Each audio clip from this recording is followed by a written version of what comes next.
Bismillahirrahmanirrahim. Assalamualaikum warahmatullahi wabarakatuh. Alhamdulillahirabbil alamin wassalatu wassalamu ala asyrofil anbiya'i wal mursalin nabiyina Muhammadin wa ala alihi wa sahbihi ajmain. Amma ba'du. Saudara-saudaraku kaum muslimin yang dimuliakan oleh Allah Subhanahu wa taala. Pada kesempatan kali ini kami akan mengkisahkan sebuah kisah seorang muadzin yang murtad disebabkan karena wanita Nasrani.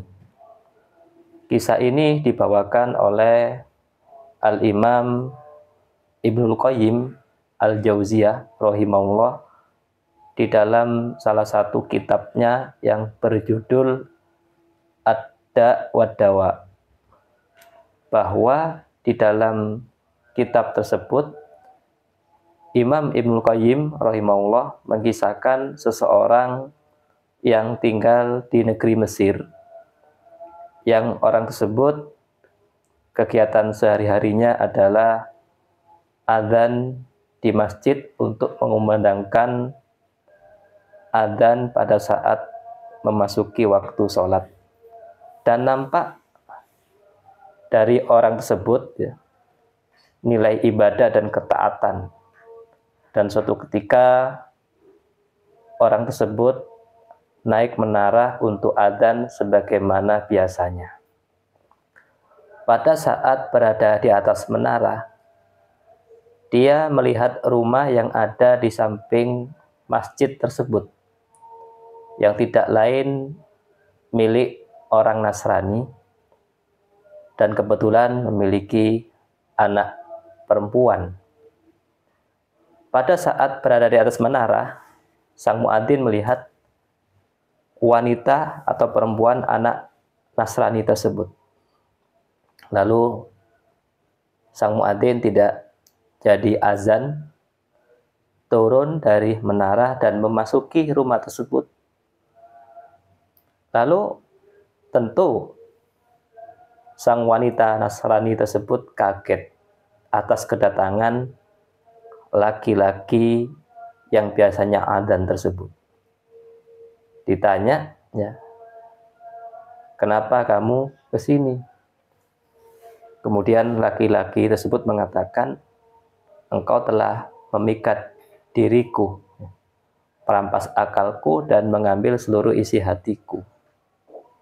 Kemudian wanita tersebut menimpali, hal ini tentu tidak mungkin. Kemudian sang muadzin mengatakan, apakah aku harus menikah denganmu untuk meyakinkanmu? Kemudian wanita Nasrani tadi mengatakan, tidak mungkin. Kamu seorang muslim, aku seorang Nasrani.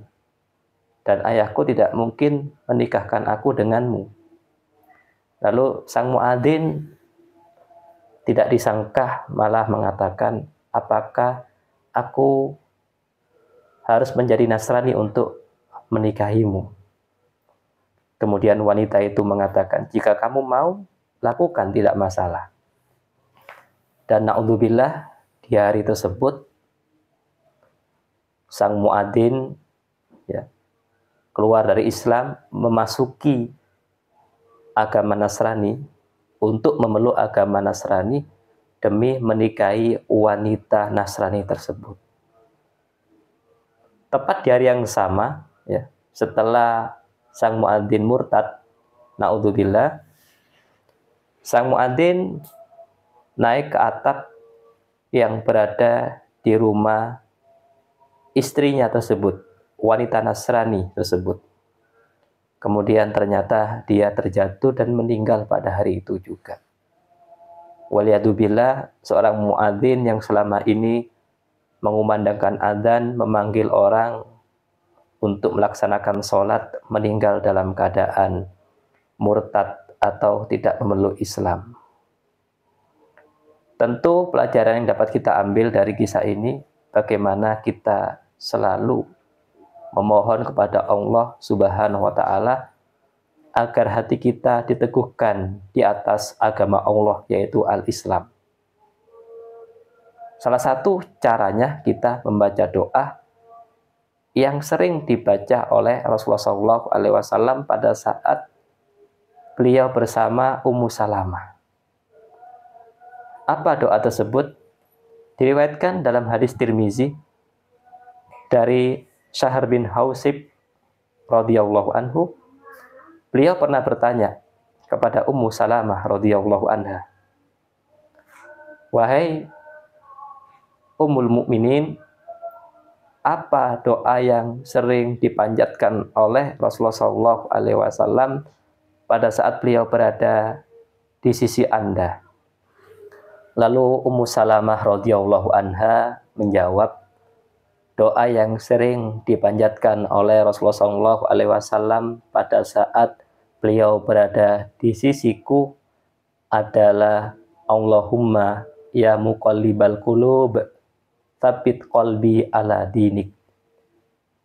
Yang artinya, wahai zat yang membolak-balikkan hati, teguhkanlah hatiku di atas agamamu. Jadi, membaca doa ini adalah salah satu upaya agar seorang hamba tetap diteguhkan di atas Islam sampai dia berpisah dengan alam dunia ini. Kalau kita ingin selamat dari kemurtadan, kita dapat mempraktekkan doa yang baru saja kita simak bersama, yaitu Allahumma ya muqallibal qulub tsabbit qalbi ala dinik. Wahai zat yang membolak-balikkan hati, teguhkanlah hatiku di atas agamamu. Mudah-mudahan dengan membaca doa ini kita istiqomah, selalu tetap berada di atas agama yang benar, yaitu al-Islam, sampai kita berjumpa dengan Allah Subhanahu wa Ta'ala. Demikianlah penjelasan dari kami.